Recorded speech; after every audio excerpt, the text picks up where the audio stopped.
Hey guys, you've heard of the Young Turks podcast because you're listening to it right now. But make sure that you subscribe and give it a 5-star rating if you like it. Thank you for listening. All right, welcome to the Young Turks. Cenk, Uygur, and Kasparian with you guys. Huge show ahead. By the way, tomorrow we're gonna do something fun. The post game is gonna be live and free to everybody. That's the last half hour of the show. And we're gonna take YouTube super chat questions and comments only. And Uygur will read anything in the YouTube super chat. Almost. Really? Almost. Okay, don't try me, but like, no, actually try me. Like, what are we doing right now? This is a terrible idea. I hear you. Anyway, so that's for tomorrow's post game, last half hour of tomorrow. But today we have the second coming of God. That's pretty big news. Evangelical right wingers prepare to be offended because I'm going to make a lot of fun of you because you're ridiculous. Okay, let's get started. The Trump administration has now announced a new rule. In fact, they're doing away with an agreement known as the Flores settlement. This was a settlement from back in 1997 that set standards for migrant children that are held in detention. Well, the Trump administration doesn't like that there are protections for migrant children. And so they are doing away with the Flores settlement. And what they're planning on doing is allowing for migrant children to remain in detention with their families indefinitely. Now, the Flores settlement had capped the amount of time that children can remain in a detention facility at 20 days. And now we have a situation in which the administration can just hold kids in essentially prisons, that's what they are, for an indefinite period of time. Yes, shocking.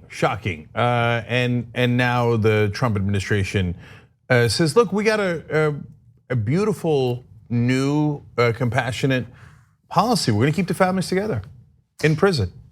So let's go to Trump.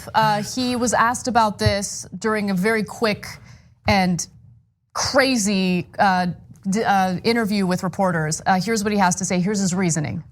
Why is it acceptable to lock up children indefinitely? Well, if you remember, President Obama had separation.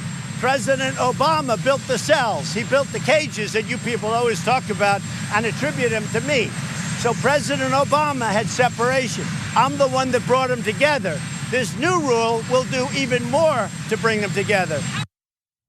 So he wants to keep them in these prisons indefinitely. Let's just be clear about that. And we got to be clear about something else. Him saying Obama separated the families, just not true. Total 100% lie. The part about the detention centers and the cages / fences and how some of those existed under Obama is true. So we're fair. What's the point of doing a news show if you don't give the actual truth? So we don't like shade it and go, oh no, it was all Trump about the holding cells. But are there a lot more people in those holding cells under Trump? Yes, okay. And did Obama separate the families? No, that's a flat out lie.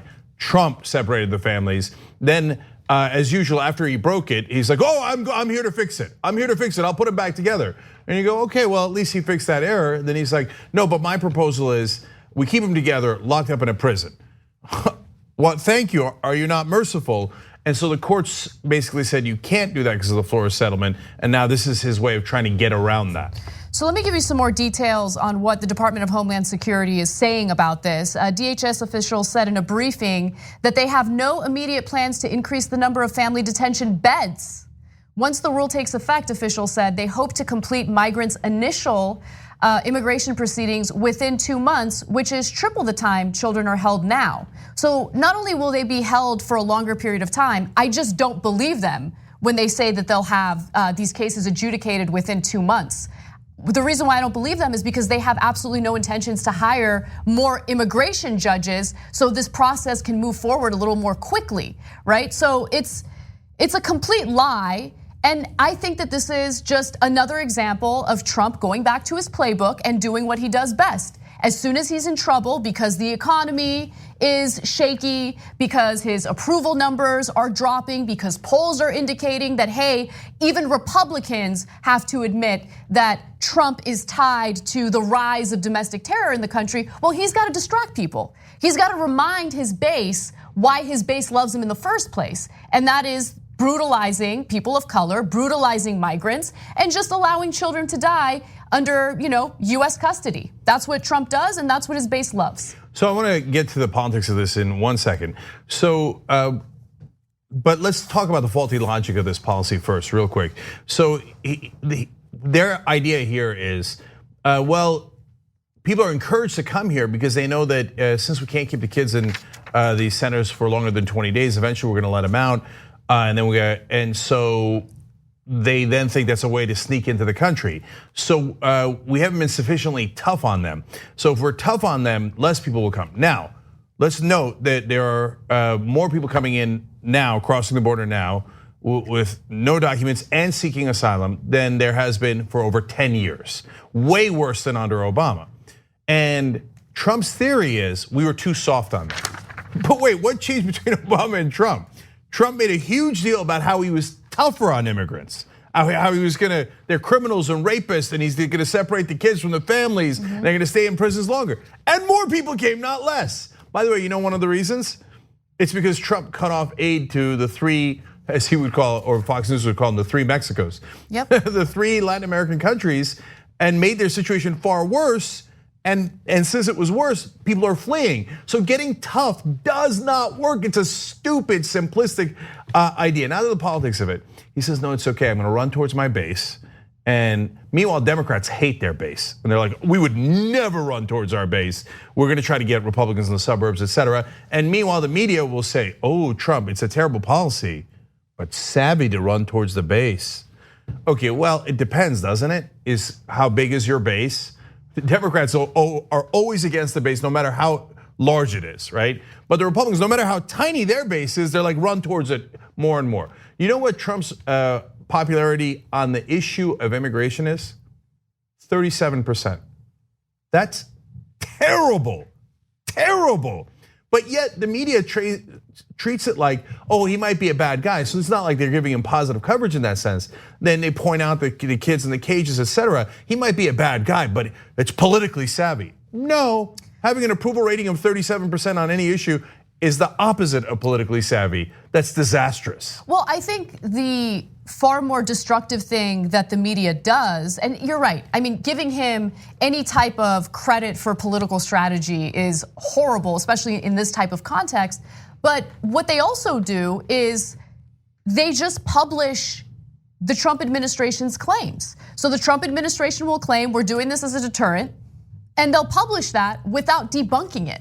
And so, oftentimes people will ask us, like, do you guys consider yourselves journalists, right?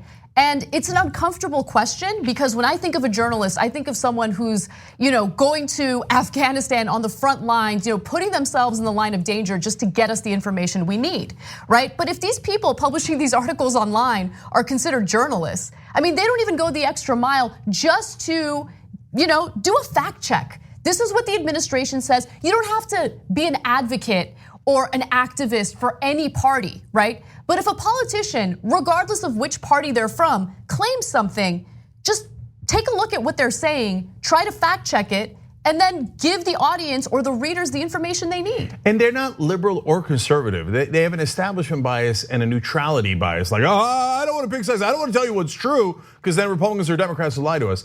We've earned our stripes. We were tough on Obama as well as Trump. We called out his record number of deportations when the rest of the press were honestly, oh, Obama's so cool, so great, and so popular, so we're not gonna hold him accountable at all. We held him accountable. We held him accountable on the drone strikes. We held him accountable on the offshore drilling. We held him accountable on all those things. So yeah, I used to find it comical when people ask me, are you a journalist? I say, no, I'm a talk show host, right? But now that I've seen the comical state of journalism, right? I mean, they treat Fox News as one of their colleagues. What a bunch of, we make the mistake of being honest and say we're homo progressives, we have a progressive perspective. We give you the reality, and then we give you context, then we give you our perspective. Fox News is like, oh no, we're fair and balanced. We're just like any other news item, news place. And CNN and MSNBC is like, one day I could work at Fox News. Yes, they're fair and balanced. They're great. They're wonderful. They're part of news. Oh, Young Turks admits that they have a perspective. Oh, I don't know about that. I don't know. So I don't know. Let me just give you one of the statements I came across in multiple articles. Okay, they quoted Kevin McAleenan, who's the acting head of the Department of Homeland Security. And this is what he said. It went unchallenged in several reports on this story. This rule allows the federal government to enforce immigration laws as passed by Congress and ensures that all children in US government custody are treated with dignity, respect, and special concern for their particular vulnerability. Okay, so does anyone believe that or buy that? I mean, you don't even have to be politically savvy to read that statement and see red flags. So what's the reality? Does this administration actually care about treating children, migrant children, with dignity? No, they don't, because if you just do a little bit of digging, you'll find at least 7 migrant children. 7 migrant children have died in US custody, or shortly after being released under Trump's tenure. There was 1 migrant child who died shortly after being released, and it was because the conditions were so terrible, the child got incredibly sick. Let me give you more information. The government is not vaccinating migrant families and has no plans to do so ahead of the next flu season. The infection killed at least 3 children at detention facilities in the past year. They don't care about the well-being of the kids, so simply publishing what McAleenan is saying without challenging it, I think does a giant disservice to anyone reading the publication. So we don't want, it's not that we don't need the mainstream media to have a perspective. I don't even want them to have a perspective, but we do want them to give context. That is super important, no matter which party's in power and who you're covering. So when the Trump administration says we treat children with dignity and respect and we're wonderful to them, do not be their stenographer. Give the context of, on the other hand, 7 children have died under their custody when none had died in previous administrations. Okay, by the way, you could do that for Obama too. You could say, Obama administration says they respect due process, but they have ordered drone strikes against American citizens without due process. Please give that context. And I could go on and on and on. Mitch McConnell says that the Democrats are being obstructionist, but it was the Republicans who broke the record on filibusters when Mitch McConnell was the leader of that party when they were in the minority. That is such important context. Otherwise, you let the lie of a politician stand. You're supposed to be a watchdog. So given what a miserable job that they have done, I have to say, yes, not only are we journalists, we're far better journalists than they are. And by the way, you should support real media, tyt.com/join. Places like the New York Times have gotten literally millions of subscribers by pretending that they're gonna stand up to Trump. That's what their advertising implies. And then their editors and their reporters go, under no condition will we stand up to Trump. We're not part of the resistance. We will not give any context. We will write whatever Trump says, and that is it. tyt.com/join if you want the reality. Well, let's move on to some other news today. I think any Jewish people that vote for a Democrat, I think it shows either a total lack of knowledge or great disloyalty. Trump's anti-Semitic remarks from yesterday were met with quite a bit of backlash, not only by the Jewish Americans in this country, but by those on the left who found those types of comments absolutely disgusting. There were also those on the right who were, I guess, courageous enough to speak out finally. But let me give you some information about how he's handling this story today. He has decided to do, in typical Trump fashion, what he always does, double down. Let's take a look. The Democrats have gone very far away from Israel. I cannot understand how they can do that. They don't want to fund Israel. They want to take away foreign aid to Israel. They want to do a lot of bad things to Israel. In my opinion, you vote for a Democrat, you're being very disloyal to Jewish people, and you're being very disloyal to Israel. And he also decided to list all the wonderful things he's done for the Jewish community. So I have been responsible for a lot of great things for Israel. One of them was moving the embassy to Jerusalem, making Jerusalem the capital of Israel. One of them was the Golan Heights. One of them, frankly, is Iran. Iran is a very far weakened nation right now, much different. Hopefully something works out. We'll see if it happens. It happens. Wait a minute. Wait. No president has ever done anywhere close to what I've done. Okay, so we're gonna get to actually more outrageous statements by him. I mean, maybe the worst of his presidency in a second on this topic. But I wanna point out that almost every Jewish American group in the country has condemned Trump's remarks and has pointed out that it is anti-Semitic trope to question their loyalty. And there's only one group that has supported the president that is in any way Jewish, as far as we can tell right now, as things stand, the Republican Jewish Coalition. Now that's not surprising because they're Republicans. But ironically, he's been the most anti-Semitic when talking to them. So he once told them, no one knows how to renegotiate better than this room. Okay, I mean, trope 101, right? And then he went on to say, well, I know you guys aren't gonna vote for me. But this was back in 2015, 2016. Wait, why wouldn't they vote for you? It's the Republican Jewish Coalition. He said, because you like to buy your politicians. Massive anti-Semitic trope number 2. And I didn't know this until today. He apparently also told them, while talking to them, that when talking about Benjamin Netanyahu, he called him your prime minister. No, they're Americans. Wow. Benjamin Netanyahu is not their prime minister. And then you go on to question Jewish loyalty. And so who are you referring to? They're disloyal to who? If you're saying they're disloyal to Israel, they're not Israelis, they're Americans.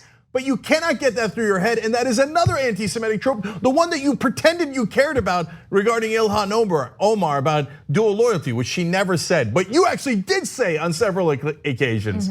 So his anti-Semitic tropes are a dime a dozen, but the fake quotes about Ilhan Omar have gotten so much more coverage than the actual quotes of Donald Trump.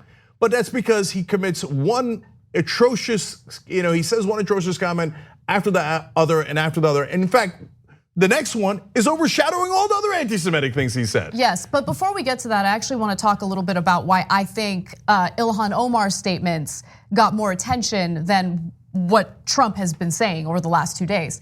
Look, the right wing has an entire ecosystem set up to amplify the types of stories they want to amplify and then minimize the damage that Trump does to his own administration and to the party, right? So, I mean, we talked about this just last Friday after a prison guard tried to run over protesters in Rhode Island, right? So he did it. He drove through them. Luckily, no one gets killed. No one gets, severely hurt, but people had to get treated in the hospital. And what happens? Lou Dobbs goes on Fox Business and provides cover for the prison guard who tried to murder them by running them over. Meanwhile, the Democrats throw Ilhan Omar under a bus. Exactly. Thereby validating the outrageous attacks against her. So last thing on this, so when he questions their loyalty, it's either questioning their loyalty to this country, which is, again, an anti-Semitic trope, or questioning their loyalty to him, right? So he's saying either, well, you're an Israeli and Netanyahu is your prime minister, and if you don't support Republicans, you're being disloyal to Israel, or you're being disloyal to me, the president of this country. Well, the people who said that in the past were, I don't care if you get it all touchy if you're a Republican, Mussolini said that, Hitler said that. They said the Jews are not loyal to us and we have to do something about it. And then they did something about it. And then you wonder why Jewish Americans don't vote for right wingers. It's not really that complicated. About 80% of Jewish Americans vote for Democrats because they're not right wingers who think, oh yeah, you better be loyal to this country or this president, otherwise there's gonna be consequences. And one other thing, what prompted Trump's statements yesterday, right? The very beginning of this story. It was Kilmeade on Fox and Friends, who questioned why Jewish Americans have decided to vote for Democrats over Trump. And so in his own way, he questioned the loyalty, and then that prompted Trump to say what he said. And then he doubles down today, and guess what Kilmeade did? He had to defend Trump because in essence, he's got to defend himself. Take a look. The president brought up yesterday, I think any Jewish people that vote for a Democrat, I think it shows either a lack of knowledge or great disloyalty, because if you compared the two administrations and their allegiance to Israel and their alliance, I think that by far this president has shown more of an allegiance to Israel than President Obama has. So he thinks that somehow that doesn't turn up in the ballot box, where President Trump only got 24% of the American Jewish vote. I guess they could be voting on other things. That could be another factor. Yeah, first of all, the fact that I've been the best president for Israel is not remotely true. Other United States presidents literally saved Israel from getting wiped off the map. So Truman jumped in to save Israel. US president after US president has gone into the great defense of Israel, and Obama gave Israel Iron Dome. Overall, US presidents, along with Congresses, have given Israel $140 billion. And now Trump comes along like, oh, I'm the best for them. And then has the audacity to say, to quote Wayne Allen Root and say it in his own tweet, that he is the equivalent of the king of Israel and the second coming of God. It's disgusting. Are there no bounds? Are there no bounds? And with Donald Trump, the answer is always, of course not. Just when you think you hit the bottom of the barrel, you realize there is no bottom to that barrel. The guy just compared himself to Jesus Christ and declared himself the king of Israel while attacking 80% of Jews in this country. Lunacy. So let's talk about that story in a little more detail. Right-wing talk show host Wayne Allen Root, who's on Newsmax, decided to talk about Donald Trump and how he's really just a giant gift to the Jewish people, okay? And immediately following that, Trump decided to tweet his statements, and here's what he said. Thank you to Wayne Allen Root for the very nice words. President Trump is the greatest president for Jews and for Israel in the history of the world, not just America. He is the best president for Israel in the history of the world, and the Jewish people in Israel love him. Before we go on to even more outrageous parts of that tweet, as it's gonna continue, best president in history of the world. Israel's been around for 70 years. So, and even if you say, hey, look, ancient Israel, etc., they didn't have presidents back then. So it's a preposterous statement. And not only that, it's not remotely true. As I've said, US presidents have literally saved Israel from getting wiped off the map. They came in to defend them militarily, etc., when they were attacked. And we have come to the aid of Israel in dozens of occasions, including many wars. So Trump come lately going around going, hey, I moved the embassy. I'm the greatest president for Israel in the history of the world. Wayne Allen Root said it, and I'm quoting it. But we haven't gotten to the worst part at all. We haven't, but I have one quick comment about the tweet, the first tweet. He's the best president for Jews in America. So was he the best president for Jews in America when he said that there were very fine people at the hate march in Charlottesville, Virginia, who were literally chanting, the Jews will not replace us? Does he really think that Jewish Americans are like, you know what, Trump's great. He's the best president ever. He thinks that there's some very fine Nazis who were chanting those things, and at one point had surrounded a synagogue in Charlottesville and threatening them. He's been fantastic. No, he's been good for the right-wing government of specifically Benjamin Netanyahu, who has not been good for Israel, and the great majority of Jewish Americans vote against Donald Trump and against Republicans on a consistent basis because they know the reality, not the lies of Donald Trump. So the second part of his tweet reads as follows, and the Jewish people in Israel love him like he's the king of Israel. They love him like he's the second coming of God. We'll come back to that in just a second. But American Jews don't know him or like him. They don't even know what they're doing or saying anymore. It makes no sense, but that's okay. If he keeps doing what he's doing, he's good for all Jews, blacks, gays, everyone. And importantly, he's good for everyone in America who wants a job. Wow. So the wow is Trump. The rest is Allen Root's quote that he is re-quoting on Twitter wholesale. Okay, so evangelical Christians, you still pretending, if you're a right winger, you're still pretending to be Christian? Can you imagine if Barack Obama called himself the second coming of God? Can you imagine if Obama said, I am the king of Israel. This liberal commentator has said, I am the king of Israel. And he's made a very brilliant point. That is right. And by the way, if you're a Jew in America who disagrees, you're an idiot. Yeah, I mean, he's just straight up calling Jewish people in America who don't vote for him stupid. That is what he's saying. And get a load of that irony from the dumbest president, dumbest office holder we have ever had in this country. Okay, so. By the way, one real quick thing. I wanted to go find the video of what Wayne Allen Root said. And I don't think that the tweets even capture how incredibly offensive and disgusting Allen Root's comments were. So I want to show you that video. Let's take a quick look at that, and then we'll give you some more analysis.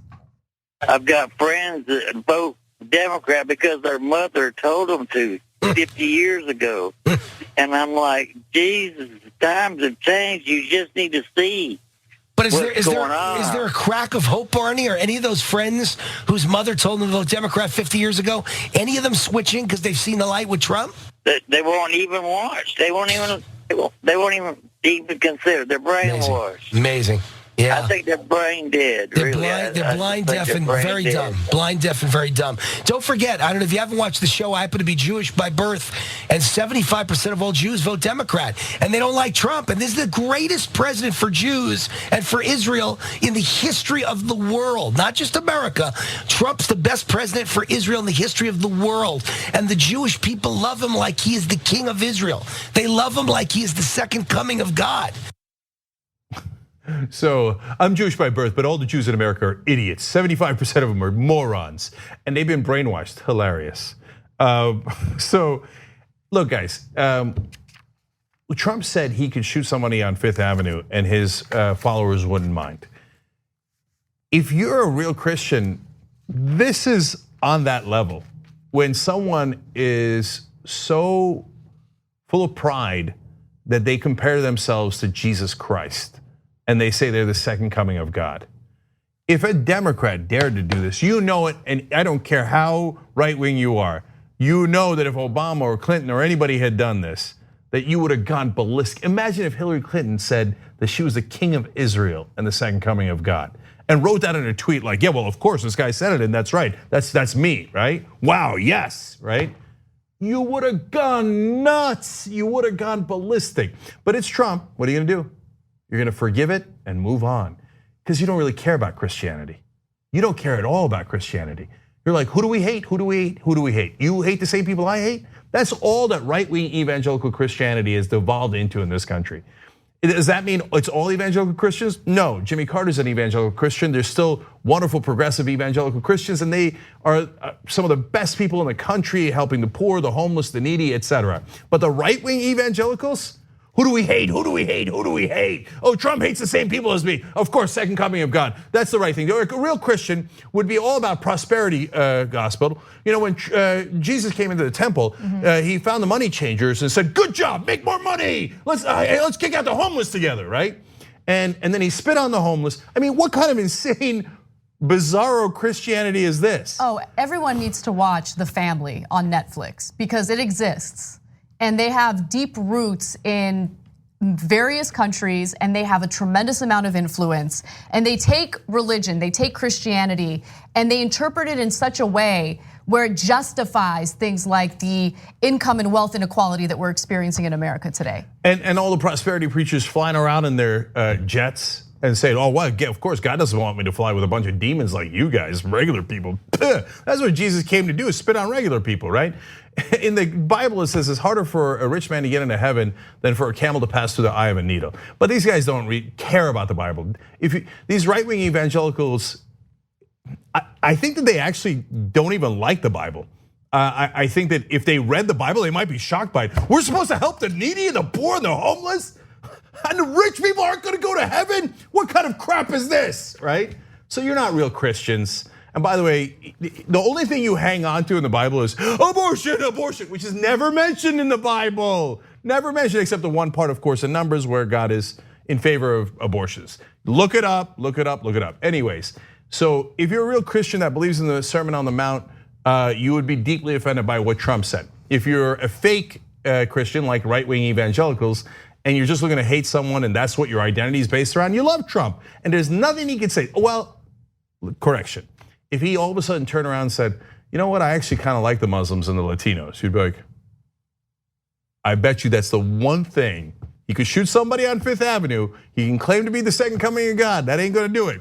If all of a sudden he said, you know what, we should be open-hearted to Muslims and accept them in this country. We should be open-hearted to Latino immigrants who are struggling in their own countries and accept them in this country. Boom, gone.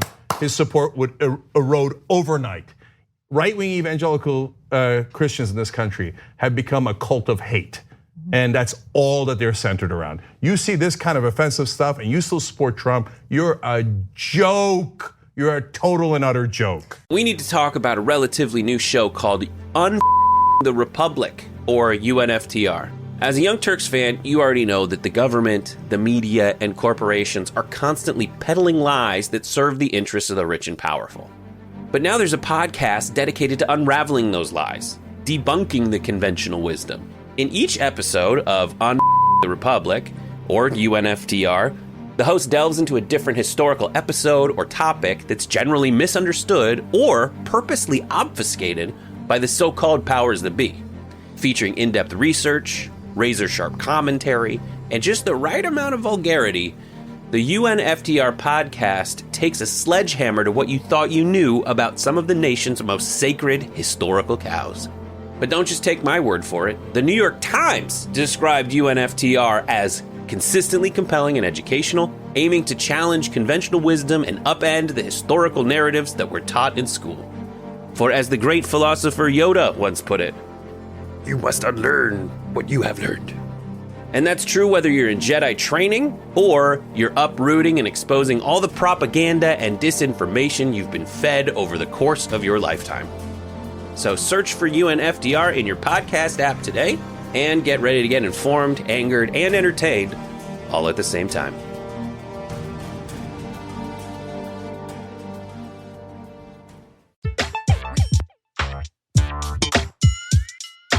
All right, back on the Young Turks. Lots of great quotes here, comments. V Hein 625 on the comment section, I should say in the member section said, I feed my dog at 6 p.m. every night, so he always perks up when the TYT theme song comes on. Oh, can you do a video and send it to us? Oh, that would be awesome. That's right. That would make me really happy. Okay, send it to our website, tyt.com. And I love that we have literally created a Pavlovian reaction to the Young Turks. Hangry Skywalker says, so I finished my 13-year military career this past Sunday. The best part is no longer serving under such an embarrassment of a leader. Trump really took a lot of the pride I had in the country. Same. Don't worry, Hangry. We're gonna get him back, okay? We're gonna get that pride back, and we're gonna get America back. Kira Jade says, and why would I want to be loyal to Israel when I'm an American? You expect me to have dual loyalty? Doesn't sound very patriotic to me. But Anna and I were just talking off air. Like when he says to Jewish Americans, your prime minister, Netanyahu, he doesn't even know he's being offensive because he's such an idiot.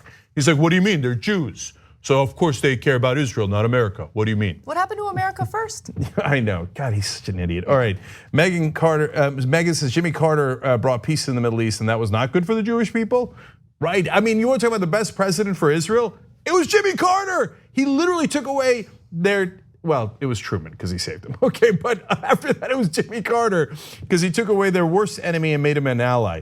Not that, Donald writes in on Twitter, any true Christian knows that calling yourself king of Israel is blasphemy, the unforgivable sin. Punishment is stoning. They tried stoning Jesus twice before his crucifixion for saying that he was the king of Israel. Yep. So that's such a great point. I wish I made that in the video. Thank you for writing that in. But again, that's why we do the show together. And the last one, Eclectic Miscellanea says, not only is the Young Turks a shining example of journalism, it is one of the only news sources left out there that aren't as corrupted by the current political system as the officials they're meant to hold accountable. Thank you guys. And guys, you have to understand it's super important to become a member. We're not television, man. We don't have that reservoir of money. I mean, they have an unlimited amount of money because of the cable subscriptions and the nonstop advertising. And so if you care about independent media, you got to join at tyt.com/join. If you can, you're already a member, you can upgrade at tyt.com/upgrade. If you want to do a donation, when you hear something positive on the show that you agree with and you want to support us, tyt.com/yes. So any way that you can help makes a big, big difference. Also, just want to remind you all, if you're looking for a financial institution to keep your money, Aspiration is exactly where you should go. Go to aspiration.com/TYT, sign up for an account. They allow you to choose what they charge you for fees. And if you decide, I don't want to be charged any fees, they will honor that. And we are adding a little extra bonus to that. If you sign up, you open an account, afterwards, just go to tyt.com/free30, the number 30, to get a 30-day membership trial. So you'll get 30 days of free membership. And again, that's just a little cherry on top.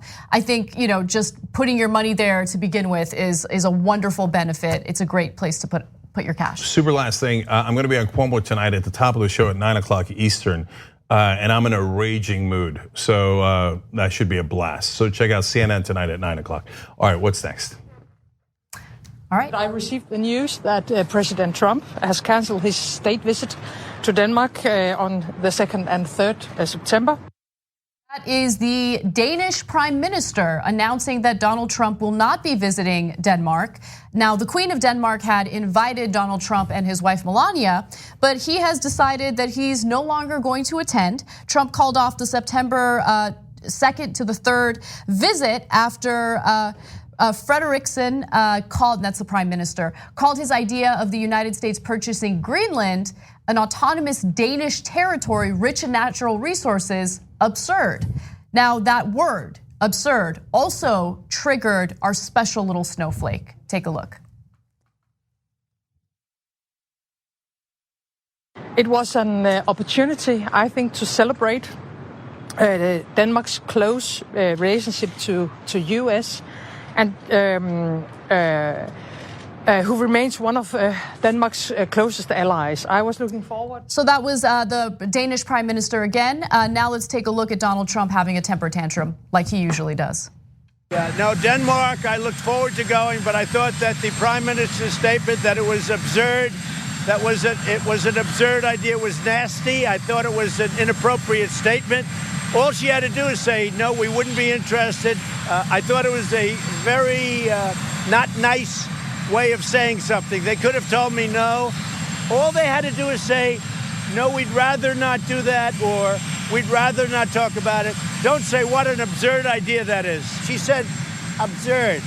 That's not the right word to use, absurd. The Prime Minister used a terrible word when describing something that we've been talking about for years with our country. You don't talk to the United States that way, at least under me. And I thought it was not a nice statement, the way she blew me off. This child's the president of the United States. It's absurd. You don't use a word like that, absurd. You don't, well, that's true, but. He can't handle women rejecting him. Oh God, he's so pathetic. It's absurd. Look, and if you're a follower of his, you're so pathetic. This little boy who gets triggered anytime a woman says no, and he's like, it's absurd. You can't use a very not nice word. He literally said, that's a very not nice word. He tells it like it is, Cenk. Okay. And so we canceled a diplomatic trip to Denmark because the president's feelings were hurt. I thought the facts didn't care about your feelings. So right before the Prime Minister announced that he will not be showing up, there were other politicians, and the former Danish premier, Lars Løkke Rasmussen, said the following of Donald Trump wanting to buy Greenland. It must be an April Fool's Day joke, right? So that's a very not nice sentence. Very not nice. I don't like that. My feelings have been hurt. I'm not going to go to Denmark. I'm going to go to a safe space. So here's my question before we go on to other politicians clowning Trump. Now that Denmark really understands how unhinged Trump is, if God forbid he gets reelected, will they be more open to American refugees? Because it's really hard to go to Denmark and get accepted there. They have very strict immigration laws. Well, Greenland, we now found out, only has 56,000 people on it. And because of climate change, they've got a lot of new land that's opened up. It's so cold there, though. I know it's cold in Denmark, too. Well, now there's raging fires, so at least in the summer it's hot. So anyway, disaster. Seriously, that's super depressing for the planet. Yes, so let me give you some more comments. Now, even right-wing politicians in Denmark are clowning Trump, which I find fascinating.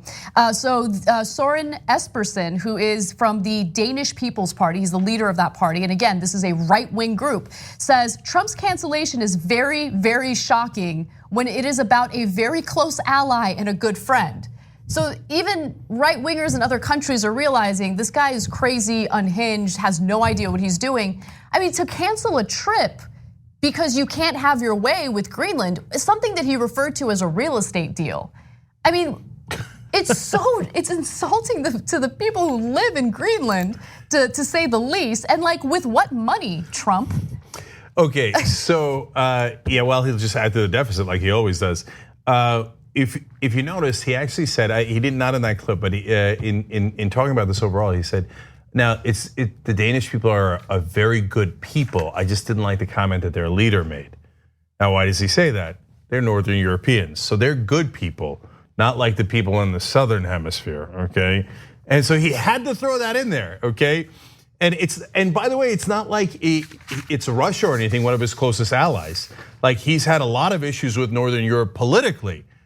And when he has issues politically with people, he insults them to no end. But he's like, no, don't get me wrong. Those very white people up in Northern Europe are fantastic people. I just don't like the meany words that their leader used against me. So look, aside from the back and forth and the high school drama that we experience with Trump on a regular basis, there are ramifications, because think about how he's alienated so many of our allies through a nonsensical trade war that isn't really well thought out, through antagonizing our NATO allies. And then in this case, I mean, he has gone after Denmark in the past. He believes that Denmark should contribute more to NATO. But in this case, you have politicians in the country saying, we can't really rely on the United States. We probably shouldn't even really deal with them right now and focus on our European allies instead. In fact, let me give you the exact statement. This is from Morten Østergaard. He is the leader of the Social Liberal Party, and he says it shows why we now, more than ever, should consider fellow European Union countries as our closest allies. The man is unpredictable. Reality surpasses imagination. That's true. So two things about that. Guys, it's not just about Trump. When Trump does this, it affects America for decades on end, because other countries rightfully think, okay, maybe now Elizabeth Warren is president and we have a stable person to deal with as we did under Obama, et cetera, right? But how do we know you're not gonna elect another moron like Trump soon? Because the American people apparently are comfortable electing people who are incredibly stupid.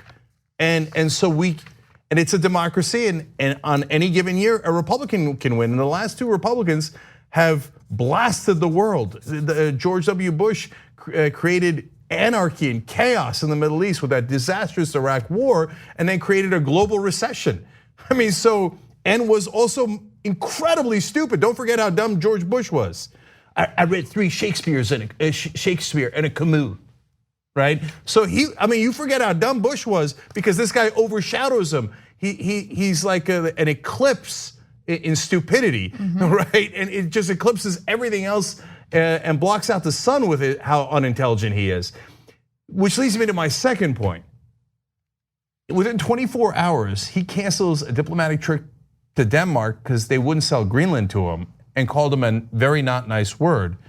And he calls himself the King of Israel and the second coming of God. And the cabinet has not assembled for discussion of the 25th Amendment? Oh, you think the cabinet's gonna do that, Cenk? He's surrounded himself with a bunch of yes men.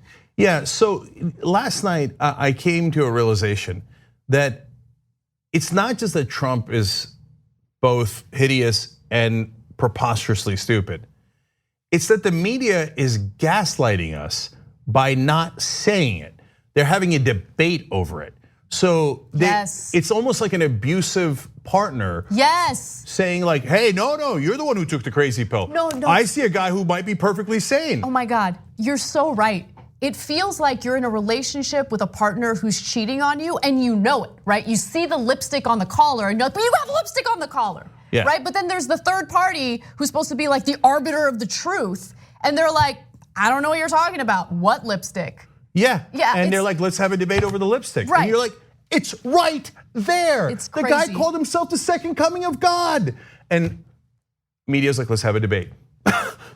Well, it's gaslighting the whole country. That's why people are so frustrated. It's not just that Trump's a bad guy. It's that they won't say the emperor has no clothes. The emperor has no mind. What kind of a lunatic, when he's president, calls himself the king of Israel?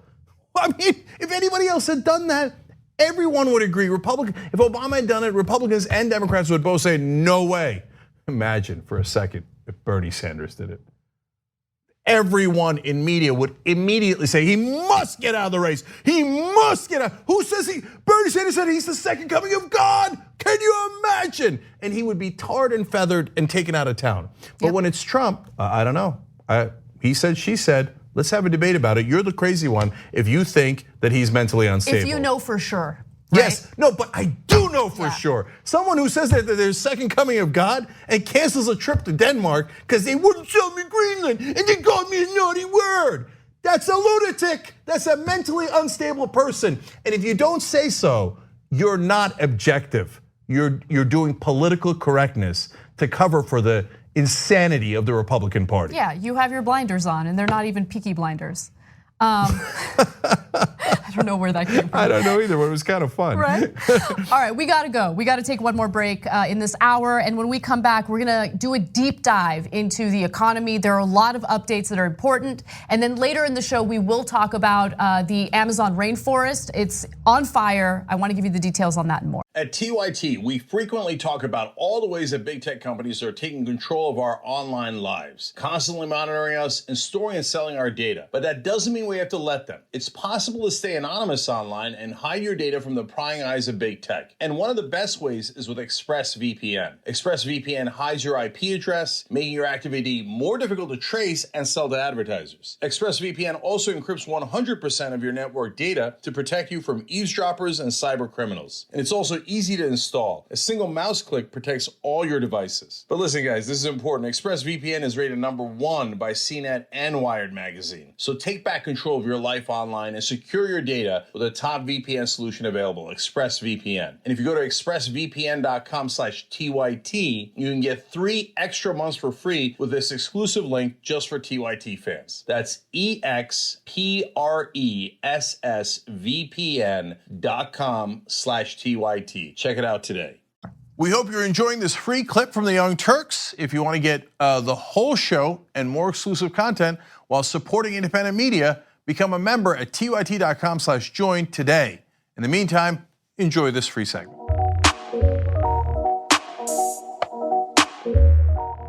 All right, back on the Young Turks. Meg says, absurd. Trump is the world's biggest baby. No other country has a bigger baby. Tremendous. Sad. Okay. OJam writes in, these are all members.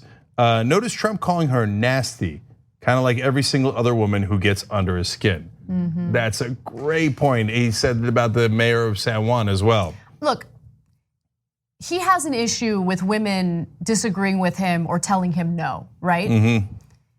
And I can't help but remember what his own ex-wife wrote in her book about what he did to her, right? How he allegedly raped her. Mm-hmm. Anyway, I just feel like a guy who reacts that way to a woman saying no, it says something about him. 100%.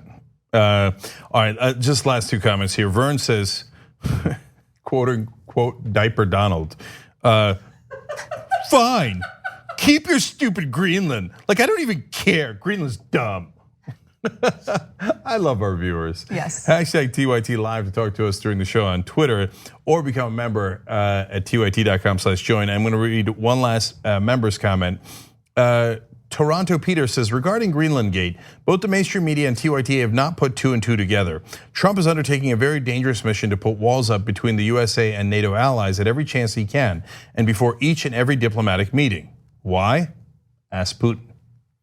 So I don't know if I buy that. I think okay. I buy both, don't get me wrong. Mm-hmm. Yes, look, I'm sorry I interrupted, but Greenland, he actually is genuinely mad that a woman dared to call him absurd. No, but he also, from day one, has attacked NATO day in and day out. He's not smart enough to do a concerted strategy unless someone told him to. That's true, but one other thing I want to add is Greenland, because of climate change, is a very, very desirable, country to own, because as the ice melts, there are natural resources that countries like the United States, Russia, China would like to rape. Like, let's just keep it real. That's what they want to do. And so they see dollar signs. They see an opportunity with how they're exacerbating climate change. So I think that financial motive is really front and center. Yeah, guys, I want to remind you of two quick things. One, tomorrow for the post game, we're going to have it live and free, available for everyone. That's the last half hour of the Young Turks.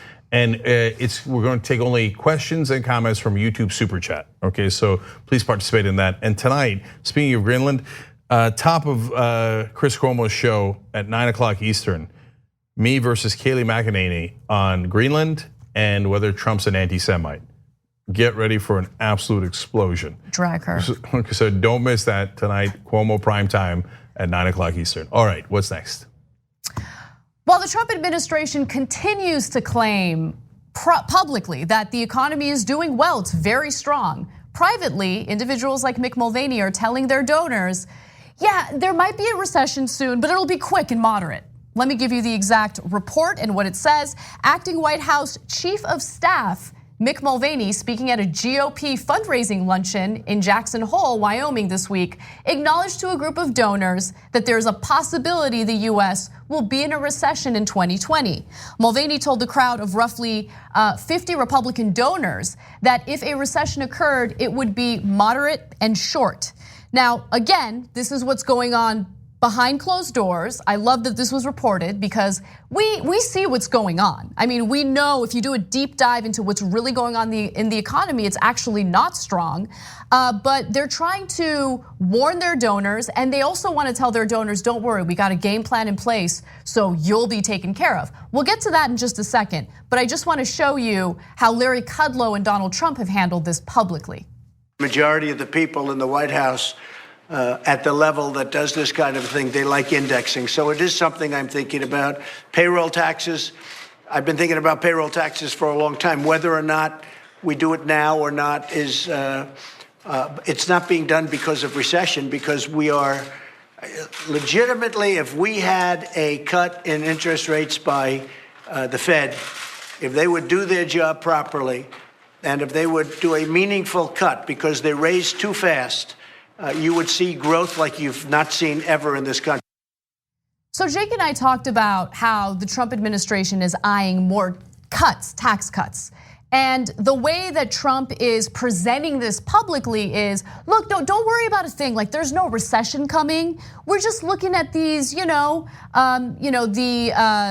index situation, which we'll talk about in just a second. We're looking at payroll tax cuts. We're just looking to stimulate the economy. And he also always adds the part about how interest rates are too high. Even though if the economy is doing really well, as they claim, there's no reason to cut interest rates. It makes no sense. And he keeps crying about how Jerome Powell won't cut the interest rates even further than he already has. That's a great point, Anna. You can't have it both ways. I mean, look, this would require Trump to know anything about anything.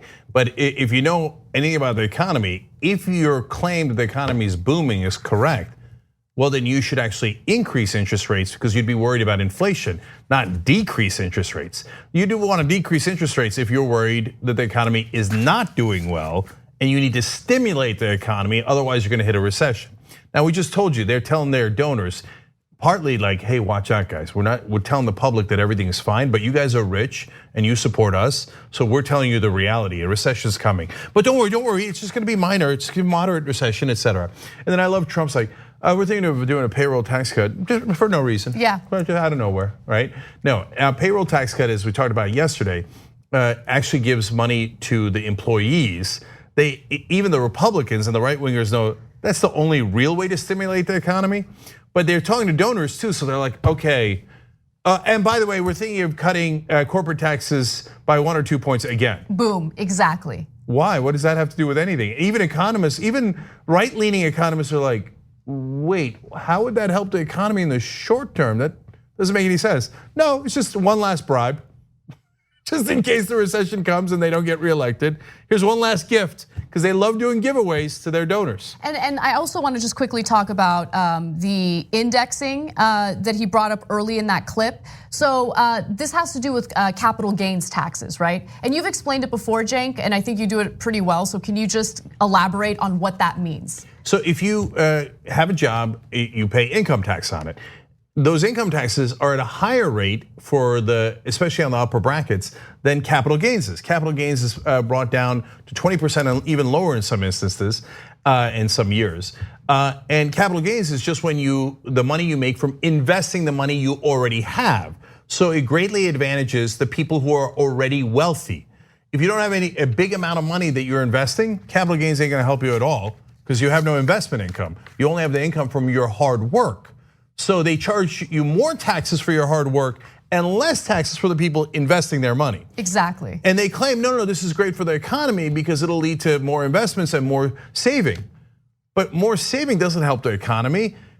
Recirculating the money in the economy, immediately spending it on goods, manufactured goods, products, etc., is what stimulates the economy, and they know it. That's why they're considering the payroll tax now. The rest of it is just a giveaway to their donors. Exactly. And look, I want to give you a quote from one of the spineless White House advisors who spoke to the press anonymously.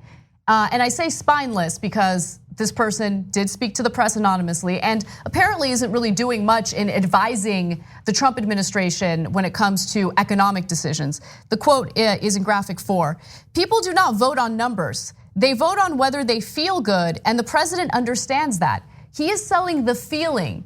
It is like any other sales pitch. He is constantly trying to play off people's feelings and emotions on the economy. So this individual acknowledges that if you really do a deep dive in the numbers, right, you'll see that the economy is in trouble. So they always bring up the low unemployment rate.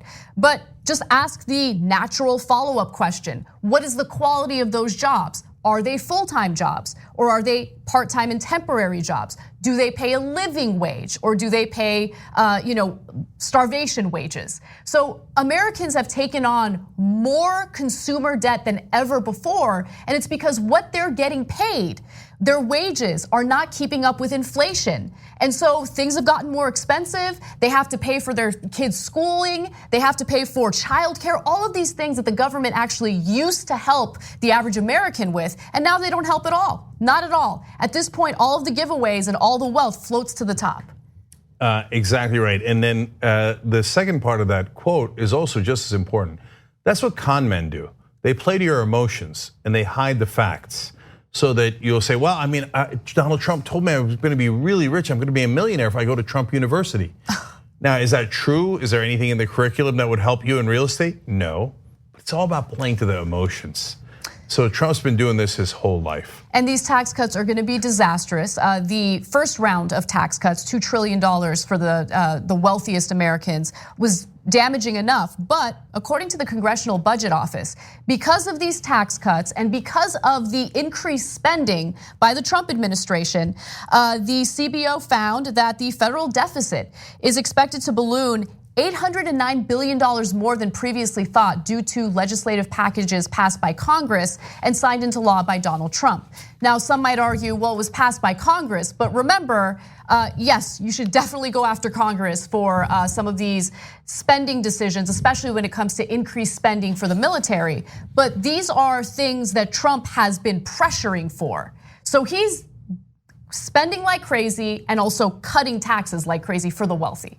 Yeah, so this is why we do predictions ahead of time on the Young Turks. We told you when Trump got into office, they will not balance the budget, they will make the deficit worse, and they will balloon the debt.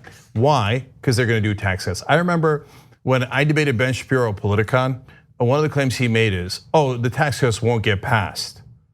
I said, apparently you don't know anything about politics. No, the one thing I can guarantee you is that the tax cuts will get passed, because that's what all the donors want. The Republican donors want it and the Democratic donors want it. It's gonna pass easily.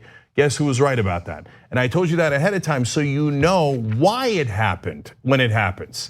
Because we have bribery in this country, it's been legalized. All the donors are wealthy, they all want tax cuts. And they don't give a damn about the deficit. The only reason they ever talk about the deficit is so they can cut Social Security, Medicare, and anything that might help the average American. And then say, oh my God, college for your kids, don't have money. Healthcare for your kids, we don't have money. When in reality, they gave it all to the rich. You know, Obama cut the deficit in half. He brought it from 1.2 trillion under Bush to about 600 billion. Now, what has Trump done? Brought it back up over $1 trillion 2 years in a row, just like we told you he would. Because it isn't about the deficit. They don't mind the deficits at all. Right now, do you know how bad the deficit is going to get? Over the next 10-year period, it is going to be, the debt is going to be 95% of our gross domestic product. It used to be 79, it's going to skyrocket to 95% of GDP. They don't care. The only thing they ever cared about was protecting and serving the rich. When we come back, we will discuss truckers who voted for Trump. Oh, I love this story. It's my favorite story. It deserves a shimmy. Yes. We'll be right back. They're not happy. No, they don't like that. They don't like that.